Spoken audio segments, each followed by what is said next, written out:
During lockdown, I have taken up an old hobby, sewing. I don't think I'm the only one. Many people have been sewing homemade face masks and even scrubs and scrub bags for the NHS.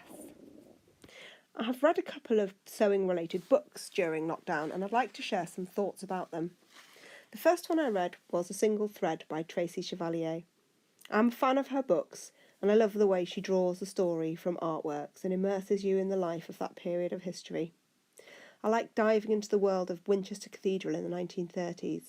The variety of people and different sorts of constraints on their lives were really interesting, and it revealed the past as a place where people fought against limitations and found ways to be themselves even against the social mores of the times.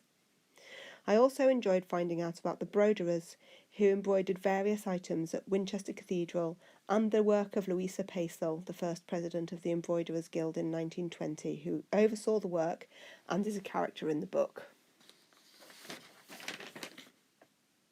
Her move to Winchester last November had been sudden. After her father's death, Violet had limped along for a year and a half, living alone with her mother.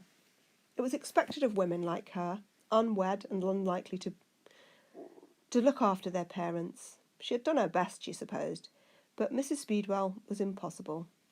She always had been, even before the loss of her eldest son George in the war. She was from an era when daughters were dutiful and deferential to their mothers, at least until they married and deferred to their husbands. Not that Mrs. Speedwell had ever deferred much to hers.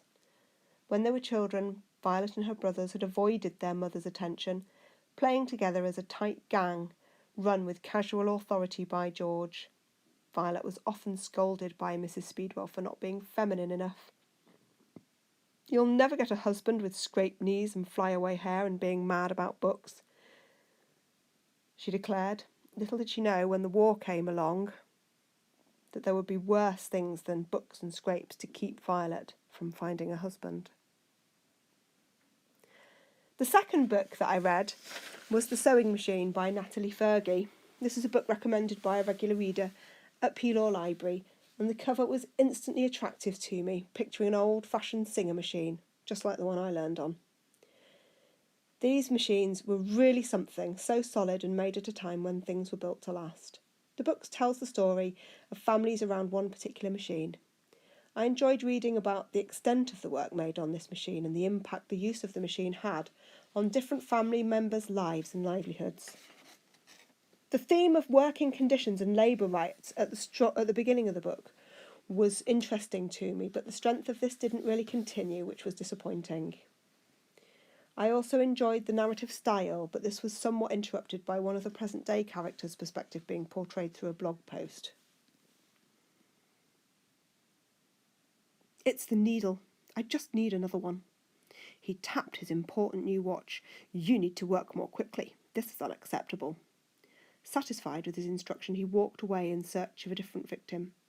The whispers continued to ruffle past her, but she remained purposefully deaf to them and reached across the toolbox she shared with the 7 other women at her table. To her left, the windows reached upwards to the high ceiling. The plainness of the walls was broken only by a peripheral blast of colour from the collection of outdoor coats and bright scarves that hung in the gaps between each tall glazed rectangle. "Definitely the needle," she muttered to herself. The screwdriver in one hand and the faulty steel gripped tightly, she removed it. She closed her eyes and ran the fine metal shaft between her fingers. The steel was smooth like a piece of spring grass just before it's chewed for the sweet sap. A tiny burr at the tip confirmed her diagnosis. When I watched The Sewing Bee on television, it just reminded me of all of the mistakes and inaccuracies I made when sewing. But both of these books feature a novice sewer improving their skills, and perhaps that is why I found them both so inspirational.